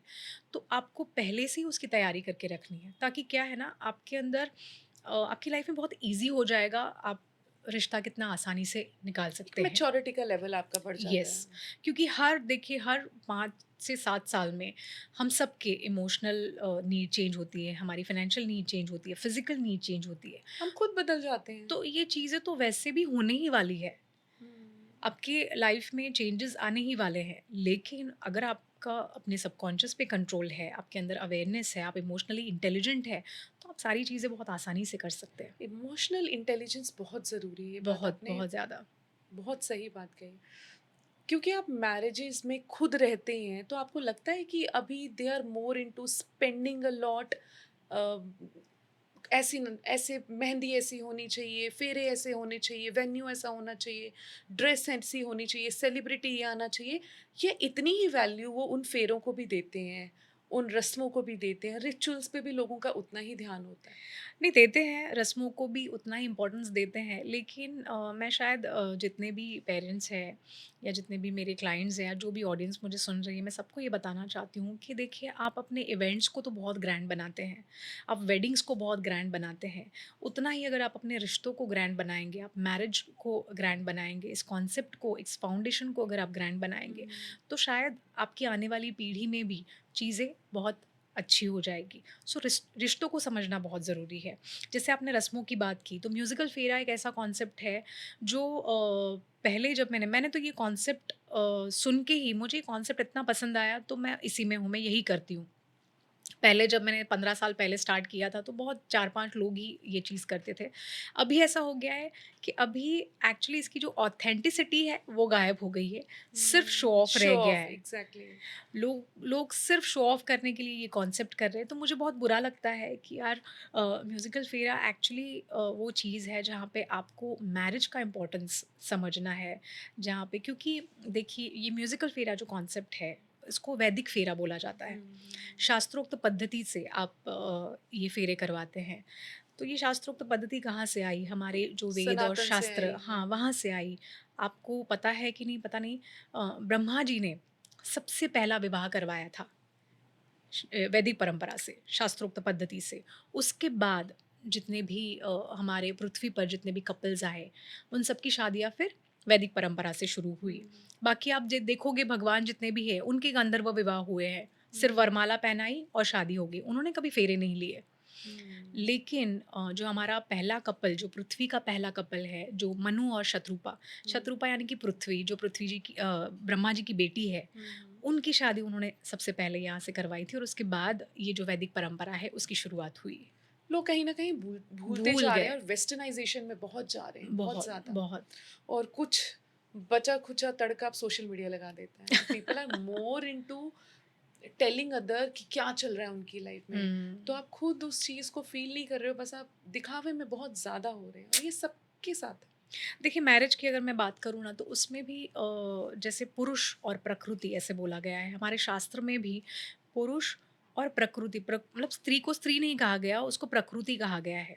नेचर, हाँ, प्रकृति का मतलब है नेचर। नेचर क्या करता है? नेचर हमें देता है। नर्चर नेचर करता हमें है। नर्चर करता है, नेचर हमें हील करता है। तो वही सेम क्वालिटीज़ औरतों में है। एक healing quality, natural healing quality है औरतों के अंदर। बट औरतें भी कहीं न कहीं इस चीज़ को भूलने लगी हैं। उसे पता ही हुँ, नहीं है कि वो खुद, वो कौन शी है? Herself is a healer. True. और वो हीलर है, इसीलिए पुरुष को हमेशा उसकी ज़रूरत पड़नी ही है। शास्त्र में भी ये लिखा गया है मैरिज में कि पति और पत्नी एक दूसरे के पूरक और प्रेरक बनेंगे, हुँ, राइट? एक दूसरे के ऊपर डिपेंडेंसी रहेगी उनकी और एक दूसरे को इंस्पायर करेंगे। लेकिन कितने, देखिए आप, कितने ही कपल एक दूसरे को इंस्पायर कर पाते हैं? कोई नहीं करता। सिर्फ एक दूसरे की गलतियां निकालते हैं। जैसे ही शादी हो जाती है, हर छोटी छोटी गलतियों से एक दूसरे को ताना मारते हैं, या जैसे शादी के बाद कुछ चीज़ें होती है जो हर इंसान में एक सेंसिटिव पॉइंट होता है। जैसे हुँ, आपका भी कोई एक सेंसिटिव पॉइंट होगा जो आपको बिल्कुल नहीं पसंद। आपके हस्बैंड का कोई होगा एक सेंसिटिव पॉइंट जो उन्हें बिल्कुल नहीं पसंद। लेकिन हस्बैंड वाइफ क्या करते हैं, वो सेंसिटिव पॉइंट को पकड़ के मैनिपुलेट करते हैं एक दूसरे ट्रिगर को। करते हैं एक-दूसरे को। हाँ, तो ये बहुत गंदी चीज़ है। तो रिश्ते का इम्पोर्टेंस ही नहीं है, आपको उसका मतलब ही नहीं समझ में आ रहा, आपके रिश्ते कैसे सही हो पाएँगे बताइए? बिल्कुल। और कहीं न कहीं आपने बताया कि एक फीमेल जो है वो नेचर की तरह है, उसकी फेमिनाइन एनर्जी है। आपको लगता है ये जो एरा चल रहा है, फीमेल्स की मैस्कुलाइन एनर्जी बहुत हाई हो बहुत रही है? ज़्यादा हो गई है। अब देखिए, काफ़ी सारी ऐसी वुमेन्स हैं जो घर की रिस्पॉन्सिबिलिटी मेंस से ज़्यादा उठा रही हाँ, है। मेरी ज़िम्मेदारी है, मुझे घर बनाना है, मुझे बच्चे देखने हाँ, हैं, मुझे बैंक वो एक बैलेंस सुपर करना है। वुमन बनने निकली है और ट्रू। इसमें उनकी मस्कुलिन एनर्जी इतनी ज़्यादा यूज़ हो रही है कि फेमिनाइन एनर्जी को जस्टिस नहीं मिल रहा है और उसकी वज़ह से सबसे ज़्यादा तकलीफ़ उनको हो रही है। हुँ, और उनके साथ-साथ उनके परिवार को तकलीफ़ हो रही है। तो पहले तो अपनी फ़ेमिनाइन एनर्जी को समझने की बहुत ज़रूरत है। अब देखिए, कितनी ही औरतें हैं जो मेंस को चेज़ करती हैं, उनके पीछे भागती है, प्यार के लिए भीख माँगती है। This is not feminism energy. Feminine energy ये है ही नहीं। फ़ेमिनाइन एनर्जी अट्रैक्ट करती है। ट्रू। एक औरत को देखकर ही अगर कोई इंसान अट्रैक्ट ना हो पाए, तो फिर वो फीमेल कैसी?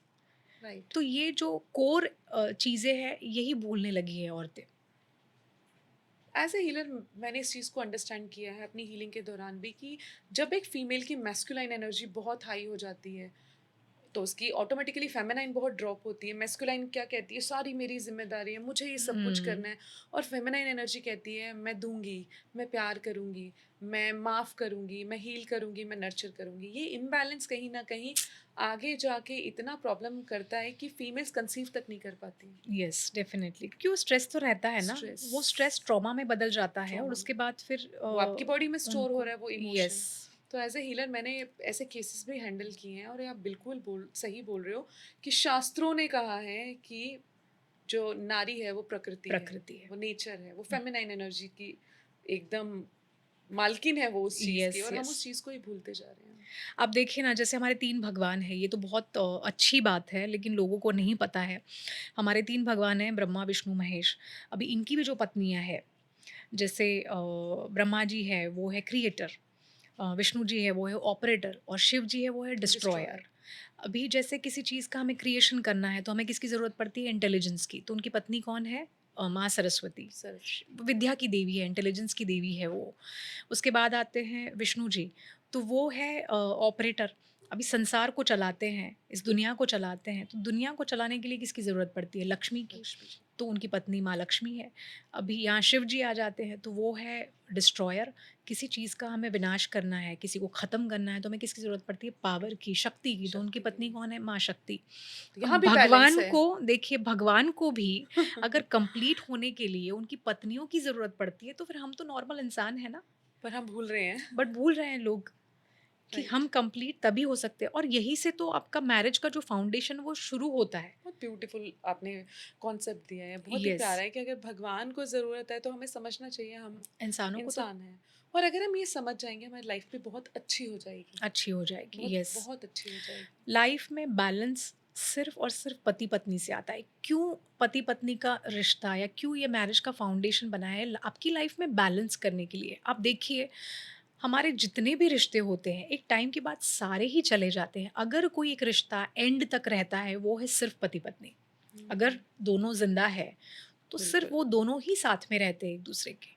और पति पत्नी को आप देखिए कि वो दोनों एक दूसरे को जितना समझ पाते हैं, एक दूसरे की अच्छे से अच्छी बातें और एक दूसरे की बुरे से बुरी बातें अगर कोई बहुत नज़दीक से देख पाता है, तो वो सिर्फ पति पत्नी है। और पति-पत्नी। सबसे ज़्यादा ग्रांटेड वही रिश्ता लिया जाता है। पर मैंने एक चीज़ देखी है अपनी पर्सनल अपनी लाइफ में देखी है कि भले ही एक मेल मतलब एक पति ने अपनी पत्नी को बड़ा क्रिटिसाइज़ किया हो अपनी जवानी के समय में, हम्म। लेकिन बुढ़ापे आते-आते तक उसको इस चीज़ की समझ, बुद्धि आ जाती है कि मेरी जो भी है वो यही है।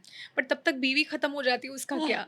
हाँ, तब तक ये तब तक बात ज़रूर वाइफ है। पूरी खत्म हो बट जाती है, वो उन्हें रियलाइज़ नहीं होता है। अभी इसमें भी मैं देखिए एक चीज़ आपको बताती हूँ। अभी एक इंसान है जिसके साथ कुछ गलत हो रहा है, दूसरा इंसान है वो गलत कर रहा है। जो गलत कर रहा है, वो जल्दी से इस चीज़ को भूल जा रहा है, जो वो सह आगे रहा बढ़ है। रहा है। लेकिन जो सह रहा है, जिसके साथ गलत हो रहा है, वो ये चीज़ को भूल नहीं पा रही है। हुँ, तो वो क्या बोल रहा है, अरे उसमें क्या हो गया ना, ये सब चीज़ें तो इतनी कॉमन है, भूलो और आगे निकलो। अरे क्योंकि तुम्हारे साथ गलत नहीं हुआ, इसलिए तुम इस इसीलिए। चीज़ को बहुत ईज़िली बोल पा रहे हो। और यहाँ पर इस इंसान को रोज़ अपने आप से लड़ना पड़ रहा है, क्योंकि वो इस चीज़ को भूलकर आपके साथ अच्छी तरह से रह पाए। तो समर्पण। तो जितने भी लोग जो गलत करते हैं ना, उन सब से ऐसा नहीं है कि सिर्फ़ मर्द ही गलत करते, औरतें भी करती हैं। तो हर वो इंसान जो किसी के साथ गलत करता है ना, उन्हें ये चीज़ बहुत समझनी ज़रूरी है कि भई अगर आपने गलत किया है, तो आपको अगर उनके दिल में जगह बनानी है फिर से, तो वापस उतना ही प्यार उन्हें दीजिए, जितने की वो उन्हें उन्हें ज़रूरत है। जितना वो डिज़र्व भी उसके बाद, करते हैं। हाँ, उसके बाद ही वो आपको पूरी तरह से माफ़ कर पाएँगे। आप अगर बोलोगे अरे छोड़ दो, आगे बढ़ो, ऐसा वैसे नहीं चीज़ें होता, नहीं होती है। ऐसा नहीं होता। तो बहुत ब्यूटीफुल जर्नी रही है आपकी। जिस तरह की आपने बात की ममता जी, और जिस तरह मैंने आपको टीवी स्क्रीन पे देखा है, वो दोनों बहुत ऑपोजिट हैं। जी। तो आपकी अपने एक्टिंग वर्ल्ड में मैंने हुँ। ज़्यादातर आपको नेगेटिव कैरेक्टर्स में देखा है, ऐसा क्यों? क्या आपको वो नेगेटिव कैरेक्टर्स पसंद हैं? आपको वो ज़ोन ज़्यादा पसंद है? नहीं, ऐसा नहीं, क्यों? ऐसा कुछ नहीं है। शायद मेरा लुक जा रहा है, मेरी आँखें बहुत बड़ी हैं, लोगों को लगता है कि नहीं ये नेगेटिव बहुत अच्छे से कर लेगी। हो सकता है वैसे, बट मुझे भी नेगेटिव करने में बहुत मज़ा आता है। नेगेटिव अभी मेरा जॉनर ही हो गया है कि मुझे कोई बोलेंगे ग्रे शेड, तो मैं बहुत खुशी-खुशी एक्सेप्ट कर लेती हूँ कि अरे हाँ, चलो, क्योंकि उसमें ही मज़ा है, उसमें कुछ करने मिलता है आपको, खेलने मिलता है आपको, आप डायलॉग से खेल सकते हैं, आप आँखों से खेल सकते हैं, यू नो? हुँ। तो हमें कैसे पता चलेगा कि डायलॉग से कैसे खेलते हैं, आँखों से कैसे खेलते हैं? थोड़ा आप हमें बताइए? ख़ैर अभी देखिए मैं यहाँ पर आई हूँ रिलेशनशिप कोच बन के, अगर मैंने आँखें-वाँखें दिखा दी और मेरे कोई क्लाइंट हाथ से निकल गए तो नहीं, नहीं तो ऐसा मुझे आपसे ही बात आप करनी पड़ेगी। वर्सेटाइल हो, यहाँ पे ये पता चलेगा अरे ममता जी वर्सेटाइल हैं। तो क्या पता उन्हीं आँखों के चलते कोई बोले नहीं हमें तो हीलिंग इन्हीं से लेनी है अब। अभी रिसेंटली मैंने एक शो किया था जिसका नाम है बाज़ी इश्क की। उसमें भी थोड़ा एक एक चुगलीखोर चाची रहती है ना जो हर बहुत सीरियल में रहती है। तो I was playing that character और मुझे बहुत मज़ा आया। उसमें ऐसा था कि मुझे हर चीज़ अपनी बहू रानी के साथ शेयर करनी है और उसको तो मैं हमेशा ही मतलब जैसे ही आ गई कुछ हुआ नहीं, "ओ बहू रानी, सुना तुमने? वो भाभी ने क्या कहा?" भाभी देखो ना आप भी ना, ओह गॉड! अच्छा ये भाभी ने सुना नहीं, नहीं तो पता नहीं मेरा तो क्या ही हो जाता। मतलब ये वाला कैरेक्टर था कि सामने खड़ी है और एकदम से वो चेंज फ्लिप हो रही है। असली ज़िंदगी में भी ऐसे लोग ऐसे ही हैं होता वैसे। है, हाँ, चुगलखोर लोग ऐसे ही करते हैं हमेशा। आपके सामने इतना मीठा-मीठा बोलते हैं और आपके पीछे से ही वो बट बातें आई करना मस्ट शुरू टेल कर यू देते वाक़ई में आपकी आँखें बहुत सुंदर हैं और हैं। आप थैंक यू। खेलते हो अपनी आँखों से। आपके एक्सप्रेशंस बड़े प्यारे हैं, बड़े लाउड हैं। तो अगर आपने हमारे लिए इतना किया तो हम चाहेंगे आप हमें एक गीत भी सुना दें। ओह देखिए माय गॉड! फेरों के लिए तो हम आपको तंग नहीं करेंगे कि आप कोई फेरा पढ़िए, पर आप हुँ। कोई विदाई का गीत या कुछ भी कोई गीत जो आप हमें सुनाना चाहें, ऑडियंस को सुनाना चाहें। देखिए गाने तो मेरे बहुत सारे फ़ेवरेट हैं, बट विदाई की जब बात आती है ना, तो ये गाना मेरा बहुत फ़ेवरेट है और मैं जब भी ये गाने जाती हूँ ना, मुझे एक्चुअली थोड़ा रोना आ जाता है क्योंकि इसके लिरिक्स बहुत अच्छे हैं। आपने सुना होगा, बालिका वधू का जो गाना है, छोटी सी उम्र परणाइयो बाबूसा कर्यो तारो काई मैं कसू हो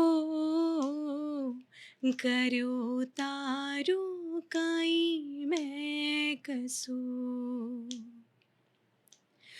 हो इतरा दिवस माने लाड लडाव्यो फिर काहे करे माने हिबड़े देखिए मुझे अभी भी रोना आ जाता है मतलब it's a beautiful beautiful. Song तो ये आपने मारवाड़ी में गाया। मारवाड़ी में गाया यस बहुत बेहतरीन देखिए सच में कुछ चीज़ें ऐसी हैं बीइंग फीमेल आप उनके साथ हमेशा कनेक्टेड रहते कनेक्टेड रहते हैं मुझे अपनी विदाई याद आ हो। जाए यू मैं आर समझ ऑल्सो सकती क्राइंग हूँ। तो इट्स कट करो ब्यूटीफुल। ओ सो ऐसा गॉड कुछ गुजराती में भी सुनाएँगे? तो कुछ जिसमें आप गुजराती रोए में ना, गुजराती में कृष्ण भगवान के सारे गाने मेरे बहुत ही फेवरेट हैं कुछ सुना अभी दीजिए। अभी रिसेंटली एक गुजराती गाना मैंने रिकॉर्ड किया है कृष्ण भगवान का ही है रे कान्हा हूँ तने चाहूँ हूँ तने चाहूँ तारा विना વેરણ લાગે આ રાતડી વાટ જુએ છે મારી આખડી હો તારા વિના શા મને એકલડું લાગે રાસ રમવાને વહેલો આવજે તારા વિના શા એકલડું લાગે તારા વિના શ્યામ એકલડું લાગે રાસ રમવાને વહેલો આવજે હો રાસ રમવાને વહેલો આવજે वाह! कितना कितना ब्यूटीफुल लग रहा है। Thank you so thank you अब मैं अपनी बात करूँ हम अक्सर टीवी पे ही सुनते हैं या ऐसे ऐसे लाइव में सुनना इतना अच्छा लग रहा है। हाँ उसकी इफेक्ट ही अलग है इफ़ेक्ट ही एक्चुअली अलग है। एक बड़ा अच्छा पॉज़िटिव सा ऑरा क्रिएट हुआ है यहाँ पर। सो और म्यूजिक ना आपको आपके सोल से जोड़ता है ना सोल कनेक्शन होता है यस। उससे आपकी सोल दिख कर आती है बाहर तो if you are a pure soul आपके गानों में भी वो चीज़ झलकती है आपकी आवाज़ में भी वो चीज़ें झलकती है और सबसे इम्पोर्टेंट चीज़ है देखिए ये जो चीज़ है माँ सरस्वती की कृपा है जिन पर उन्हीं को मिलता है। आप देखिए कितने अच्छे-अच्छे सिंगर्स हैं, बिल्कुल, बिल्कुल। तो उन पर एक्चुअली माँ सरस्वती की इतनी ज़्यादा कृपा है और जब तक आप उस चीज़ को जस्टिस नहीं करते, उसका आपको रिज़ल्ट नहीं मिलता।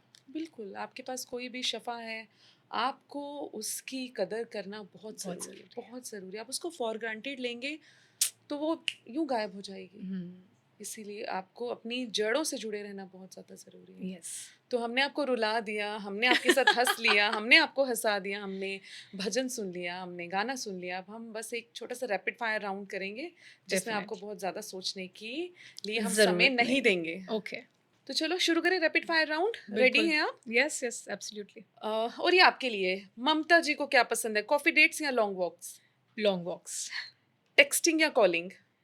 अ, टेक्स्टिंग जब आपको कोई बहुत डिटेल चीज़ डिस्कस करनी है और कॉलिंग फटाफट। यस। सो आप किस चीज़ में बिलीव करती हैं, लव एट फर्स्ट साइट या मध्यम-मध्यम चलने वाला प्यार? नहीं, मध्यम-मध्यम चलने वाला प्यार। ऐसा क्यों? लव एट फर्स्ट साइट ना बहुत जल्दी खत्म भी हो जाता है वापस। ओके, एक इमोजी जिससे आप लव को डिस्क्राइब करो अभी। अ, रेड हार्ट या रोज़। ग्रेट। एक ऐसा मिथ जो आप रिलेशनशिप के बारे में आज ब्रेक करना चाहते हो? कि रिलेशनशिप में कुछ भी करो चलता है सब। ग्रेट। क्या मैटर करता है आपके लिए सबसे ज़्यादा, लव या रिस्पेक्ट? रिस्पेक्ट। एक क्वालिटी आपके अकॉर्डिंग जो किसी भी खराब रिलेशनशिप को बेहतर बना सकती है? आपका पोलाइट होना। ओके। लेट गो करने का टफेस्ट पार्ट क्या है अकॉर्डिंग टू यू? देखिए अगर अटैचमेंट बहुत ज़्यादा है तो लेट गो भी उतना ही डिफ़िकल्ट हो जाता है। So true loves mean what to you? आपके लिए क्या है? मैंने कहा ना ट्रू लव का मतलब होता है जो इंसान आपको पूरी तरह से समझ पाए। वैसे समझ तो ख़ैर कोई नहीं पाता है बट आपकी जो इम्पोर्टेंट नीड्स है सिर्फ़ उसके बारे में समझे, आपको रिस्पेक्ट करे अच्छे से और जिसके साथ आप बहुत सेफ़ फ़ील कर पाओ। That is I think so true Mamta ji को क्या पसंद है, चॉकलेट्स या flowers? Flowers, candle night dinner या party? Candle light dinner. Okay, एक ऐसी चीज़ जो आपकी फैमिली को आपके बारे में नहीं पता है, कोई राज़? मैं बहुत आउटगोइंग हूँ। अच्छा, ये नहीं पता है? नहीं पता है। ओके, वो लोग जो प्यार में हैं उनको आप एक एडवाइस देना चाहें तो? देखिए प्यार में है आपको एक ही एडवाइस दूँगी अगर रिश्ते बहुत मुश्किल से बनते हैं, अगर आपको सच में ऐसा लग रहा है कि इनके साथ आप बहुत सेफ़ है, आपके अंदर का बच्चा जो है वो खिलखिलाता है, रहता है सेफ़, तो फिर वो रिश्ता आप कभी मत तोड़िएगा, चाहे कुछ भी हो जाए। और ऐसे लोग जिनका अभी-अभी ब्रेकअप हुआ उनको क्या एडवाइस देंगे? हाँ, रिबाउंड लव मत कीजिएगा मतलब ब्रेकअप हुआ है तो अपने आप को हील कीजिए पूरी तरह से, उस रिश्ते से जिसने आपको पेन दिया है बाहर निकलने की कोशिश कीजिए। तुरंत ही किसी प्यार में मत पड़िए क्योंकि आपको इस वक़्त प्यार की ज़रूरत है। टाइम दीजिए खुद को और उसके बाद आप फिर नए रिश्ते की शुरुआत कर सकते हैं। क्योंकि आप प्यार के बारे में इतना जानती हैं, इतना प्यारा बोलती हैं, तो चाहते-चाहते एक प्यारा-सा गाना आपकी लिसनर्स के लिए। हाँ, चलो मैं वो वाला थोड़ा-सा 2-3 लाइन गा लेती हूँ, अभी ना जाओ छोड़कर। अच्छा, मत हुँ। जाओ फिर। हाँ, वही मैं चाहती हूँ कि आप मुझे बोलो ऐसे कि अभी ना जाओ छोड़कर। हुँ। ना रिश्ते में जब एकदम शुरुआती वाला स्टेज होता है ना, तो ये गाना गाने का बड़ा मन करता है, तो मैं भी 2 लाइन्स गा ही लेती हूँ। अभी ना जाओ छोड़कर कि दिल अभी भरा नहीं, अभी-अभी तो आई हो, अभी-अभी तो अभी-अभी तो आई हो, बहार बन के छाई हो, हवा ज़रा महक तो ले, ये दिल ज़रा बहक तो ले, ये शाम ढल तो ले ज़रा। वाह! बहुत बेहतरीन। एकदम दिल खुश कर दिया आपने ये गाना सुना के थैंक हमारा। यू। तो आज का एपिसोड आपको बहुत पसंद आया होगा क्योंकि मैंने कहा था ये वो चीज़ है जिससे हम सब पावरफुली कनेक्टेड हैं। अब आपको 3 काम करने हैं। एक तो लाइक करना है, दूसरा शेयर करना है, तीसरा चैनल को सब्सक्राइब करना है।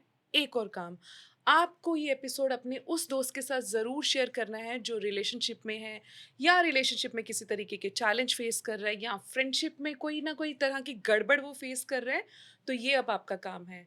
तो इसी तरह मुझे लाइक, शेयर, सब्सक्राइब करते रहें और मैं नहीं इसी तरह मुझे लाइक, शेयर और सब्सक्राइब करते रहिए और मैं फिर से एक बहुत बेहतरीन गेस्ट के साथ आपको मिलूँगी।